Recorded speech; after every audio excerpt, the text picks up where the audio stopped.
Vamos a estar estudiando sobre la creatividad. Al considerar la creatividad parte de la naturaleza humana, se reconoce una base biológica que prepara al individuo a descubrir y a desarrollar su potencial creativo. ¿Cómo se puede observar esto? Se le atribuye al hemisferio izquierdo las funciones lógicas y de la precisión al derecho. Entonces, las relacionadas con la parte artística, musicales y el pensamiento divergente. Bueno, hablando un poco del pensamiento divergente, podemos decir que es un proceso de pensamiento que genera ideas creativas. Estas ideas creativas van mediante exploraciones de muchas y posibles soluciones. El pensamiento divergente contrastaría con el pensamiento lógico que nosotros conocemos. Entonces, ¿qué busca? Una sola solución correcta, basada en nuestros conocimientos, lo que diariamente estamos trabajando. Entonces, estos conocimientos previos y ordenados de manera lógica. ¿Qué quiere decir esto? Que en cambio, el pensamiento divergente típicamente ocurre de forma espontánea. Cuando nosotros tenemos o contactamos una conversación o estamos tocando un tema y podemos trabajar en diferentes temas y colocarlo de forma simultánea con lo que se está trabajando. Entonces se puede decir que es un modo fluido, tal que muchas ideas son generadas de pequeñas cantidades de tiempos y estas conexiones inesperadas, ojo, son inesperadas, son dibujadas en nuestra mente. Es como hablar de significado y significante. Una vez se van desarrollando, van fluyendo. Entonces, después que los procesos de pensamiento divergente han sido completados, las ideas e información organizadas y son estructuradas. Esto es basado en estos pensamientos divergentes en la creatividad. Ahora, la velocidad con la que se procesa la información por parte del hemisferio derecho es lo que permite al individuo captar y procesar una gran cantidad de datos sin que éste se dé cuenta. Basado en esto, finalmente podemos decir que debemos estudiar la creatividad porque, como lo ha explicado o lo ha mostrado el doctor Mauro Rodríguez, la creatividad puede ser sinónimo de plenitud y la Buenas tardes, queridos compañeros y tutores. En nombre de la Universidad UMESID, de la Maestría de Educación en Educación, mi nombre es Edwin de la Cruz Mejía. Le vengo a hablar un poco del concepto de la creatividad. Como ya sabemos y hemos visto, la creatividad parte de nuestro cerebro. Se trata de establecer conexiones entre las células nerviosas que permiten generar productos nuevos. Existen varios procesos cognitivos implicados, especialmente la atención, la imaginación y la resolución de problemas.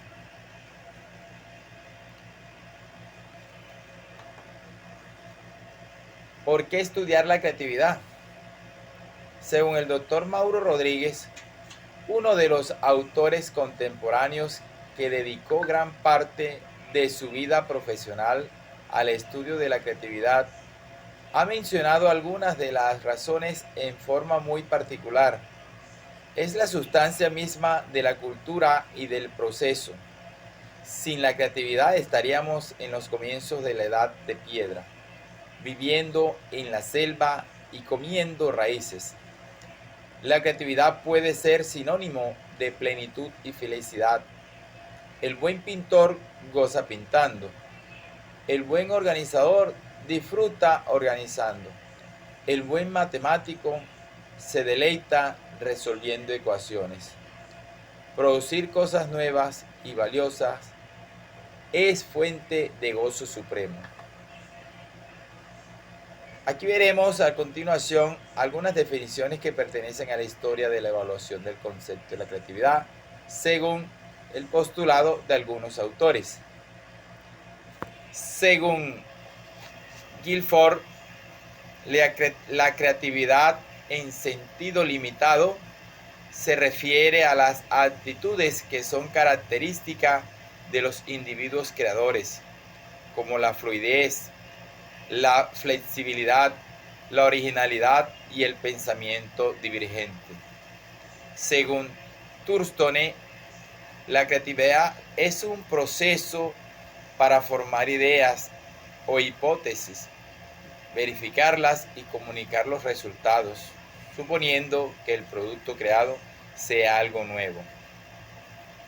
Según Torrance, la creatividad es el proceso de ser sensible a los problemas.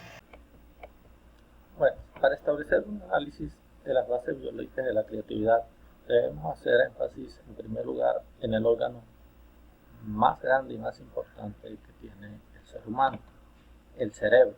El cerebro es el principal responsable del aprendizaje. Es aquí donde todos aquellos procesos, el resultado de los estímulos, convergen, se repercuten y producen lo que son los nuevos aprendizajes y las nuevas características del ser humano. A través de la evolución del ser humano, el cerebro ha sido de vital importancia para poder dominar el fuego, los asentamientos de las civilizaciones, el lenguaje, etc. Esto es debido a su estructura que a través de los lóbulos frontales, parietal y occipital, el córtex, el retiro, el cerebrero, produce un andamiaje complejo que día a día va evolucionando, aunque sin embargo hoy en día solamente hemos podido desarrollar el 10% el 100% de la capacidad que tiene el cerebro humano.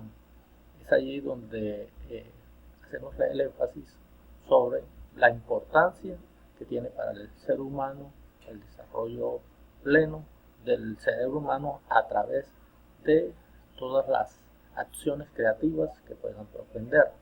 Ahondando más sobre el cerebro humano, hacemos énfasis directamente en sus células principales, que son las neuronas. Las neuronas son aquellas células que permiten la información conformadas por un cuerpo, un axón y unas dendritas, cuyas ramificaciones permiten conectar las ideas. Se dice que entre más ideas hay, más ramificaciones, más conexiones existen, lo que promueve y produce que haya aún mayor creatividad, relacionando directamente esta acción biológica y enérgica directamente con la capacidad creativa de los seres humanos. Por último, podemos establecer que este cerebro humano se divide en dos hemisferios, el hemisferio izquierdo y el hemisferio derecho, ambos conectados por el bulbo raquídeo. Tenemos que en el hemisferio izquierdo podemos observar cómo se desarrollan los aspectos verbales, el aspecto abstracto, el temporal, el secuencial, siguiendo directivas, símbolos, es decir, todo aquello que implica un aprendizaje sistémico y organizado, mientras que el hemisferio derecho toma una amplia gama del aprendizaje desde un punto de vista más global, haciendo un aspecto no verbal, desde un aprendizaje analógico, desde una noción de la realidad a través de las emociones. Tenemos que tener en cuenta que la correlación entre el hemisferio izquierdo y el hemisferio derecho es lo que produce el aprendizaje, y ambos son copartícipes de las acciones creativas de todos los seres humanos a través de la historia. Muchas gracias. Muy buenas tardes, tutor y compañeros. Hoy voy a hablarles sobre los componentes de la creatividad. A través de un análisis del doctor Paul Guilford, él logró identificar los 4 componentes del pensamiento creativo, que son la fluidez, la flexibilidad, la originalidad y la viabilidad. La fluidez es la facilidad para generar un número elevado de ideas, no necesariamente útiles. La flexibilidad es la capacidad para generar alternativas de distintas categorías. Implica adaptación, transformación, cambio, replanteamiento o reinterpretación de la situación. La originalidad es la aptitud o disposición para producir respuestas raras poco usuales, remotas, ingeniosas o novedosas. Es un elemento común en todas las aproximaciones del estudio de la creatividad. Y tenemos el cuarto componente, que es la viabilidad. Este está más relacionado con la resolución de problemas, es decir, se requiere de la generación de alternativas de solución ante una determinada situación. Estos componentes son medidos con la ayuda de las pruebas de la creatividad. Por ejemplo, el doctor Paul Torrens, en su prueba figurativa, donde el individuo debe generar ideas a partir de una imagen incompleta. En este caso se miden los tres primeros componentes, la cantidad de ideas, pero que ellas sean diferentes entre sí. El cuarto componente, que es la viabilidad, está, como lo dije anteriormente, está más relacionado con la resolución de problemas, es decir, donde se requiere la generación de alternativas de solución ante una determinada situación. Otra clasificación del pensamiento es el convergente y divergente. Rodríguez lo explica muy claramente en su manual de creatividad. El pensamiento convergente evoca ideas y trata de encadenarlas para llegar a un punto ya existente y definido. Y el divergente o lateral actúa como un explorador que va hacia la aventura. En otras palabras, el pensamiento convergente está orientado a la solución convencional de un problema y el divergente es aquel pensamiento que elabora criterios de originalidad, inventiva y flexibilidad. Muchas gracias. 1, 2, 3. Listo.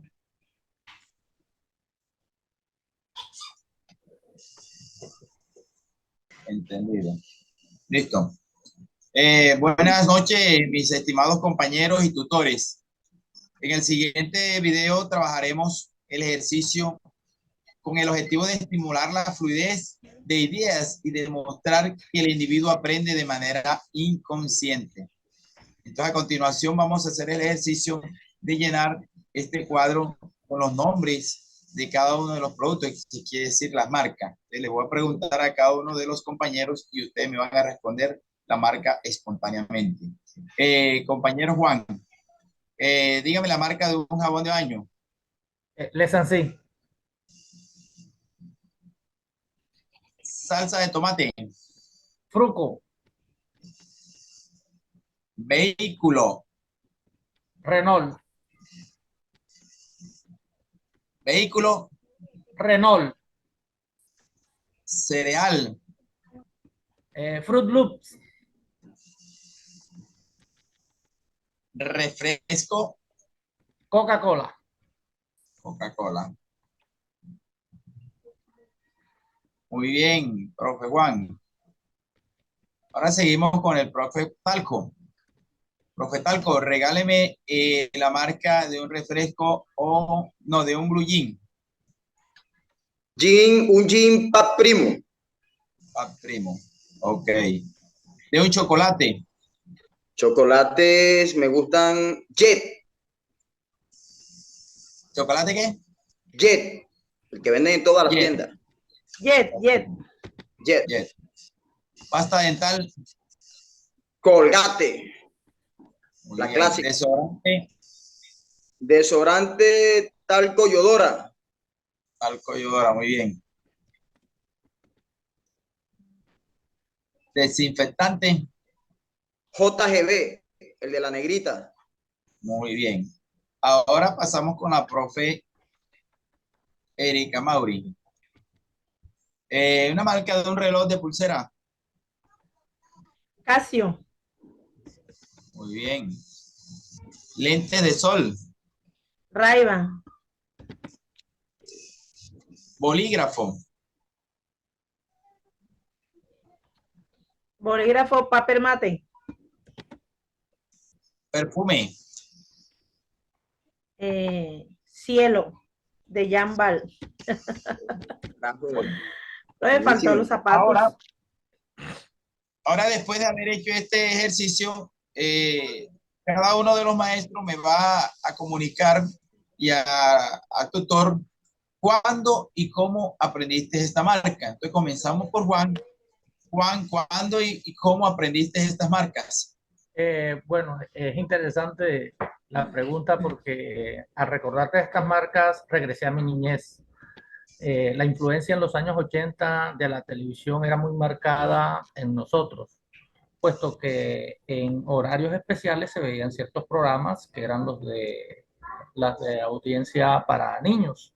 Y allí en el intermedio de esos programas venían lo que eran los comerciales y a través de los comerciales se observaba mucho lo reiterativo que era de estas marcas, que era una de las principales. Inclusive había a veces algo raro, que a veces existía la marca en los comerciales, pero tú ibas a la tienda y no lo encontrabas. Entonces provocaban como la necesidad del consumo sin la marca había llegado sobre todo a estas zonas que en esa época eran zonas muy apartadas por la cuestión del transporte y todo lo que conllevaba el transporte de esas mercancías acá. Primero no llegaba la información y después era que llegaban. La más común aquí era la salsa de tomate Fruco, que esa sí era la que tenía la mayor dominio. Después, poco a poco, fueron llegando el resto de marcas.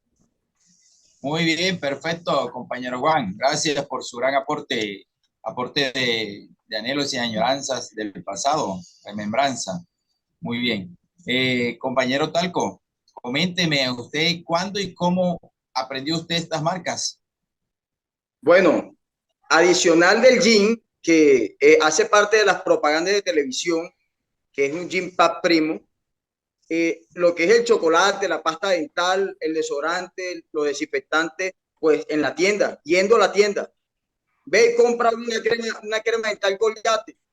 Dice, me decían el nombre de la crema y de una vez la marca. Bueno, uno va y compra, o el desodorante, Yodora, desinfectante, JGB, o sea, básicamente lo que uno en la tienda encuentra todo el tiempo. Entonces ya eso se le queda a uno aquí todo el tiempo grabado. A la hora de que uno escucha una crema de dientes, aunque hay muchas marcas, lo que uno primero se imagina es Colgate, que es una marca de una empresa ya definida, al igual que las demás. Y el chocolate también, las primeras que uno encuentra en la tienda, chocolate o chocolatina Jet. Hay varias, pero esas son las que normalmente encontramos y podemos ver todo el tiempo. Y es lo que se relaciona con lo que con las preguntas que usted acaba de realizar en este momento. Muy bien, profe. Algo para recalcar. Miramos dos opiniones diferentes en cómo y de qué forma el profe Juan y el profe Talco han aprendido a conocer estas marcas. El profe Juan dice que lo conoció a través de los comerciales de televisión. El profe Talco yendo a la tienda. Entonces son dos perspectivas totalmente diferentes, pero aceptables, que nos llevan a nuestra niñez. Muy bien, profe Erika, ahora como usted, le pregunto también, ¿cuándo y cómo aprendió usted estas marcas? Bueno, profe, también me remonté a mi niñez.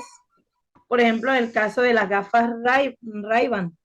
Mis hermanos en ese entonces, eso era, mejor dicho, los chic, esas eran las más usadas, las más, mejor de las que, las más populares, era el que tenía una gafa Ray-Ban, mejor dicho, las tenía todas en ese momento. En cuanto me enfoco también con lo que dijo el profe Juan Miguel, por los comerciales, porque cuando nosotros éramos niños, jugábamos a los comerciales, jugábamos a la propaganda, adivinando a el producto. Sabe que todo comercial tiene su canción, su ritmo, la imagen, entonces uno tenía que adivinar cuál era el producto. Y a uno se le grababa mucho en ese entonces la marca porque yo jugaba con mis hermanos, con mis primos, a adivinar el producto en la propaganda.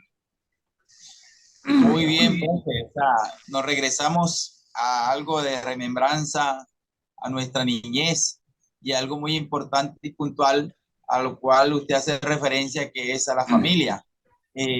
Habla de cómo se relacionaba a través del juego, conociendo marcas y conociendo productos de la canasta familiar y de esa gafas Ray-Ban que con las cuales chicaneaban sus hermanos, se crean los chats de Sí. la película. Sí, entonces este es una dinámica que nos ha llevado a través de esta espontaneidad y de esta dinámica, mirando desde el punto de vista de la creatividad, qué tan importante es conocer cada una de estas marcas. Entonces, para nosotros ha sido un placer compartir con ustedes, compañeros y tutor, y dándole a conocer espontáneamente la marca de estos productos que aquí están citados en este cuadro. Entonces, bendiciones, Bien. compañeros. Bueno, Muy estuvo bien. muy buena la dinámica. Excelente la actividad. Hace una remembranza de cosas que uno pensaba que quedaban en el olvido y yo creo que sí influye un poquito en la creatividad de todos y cada uno de nosotros.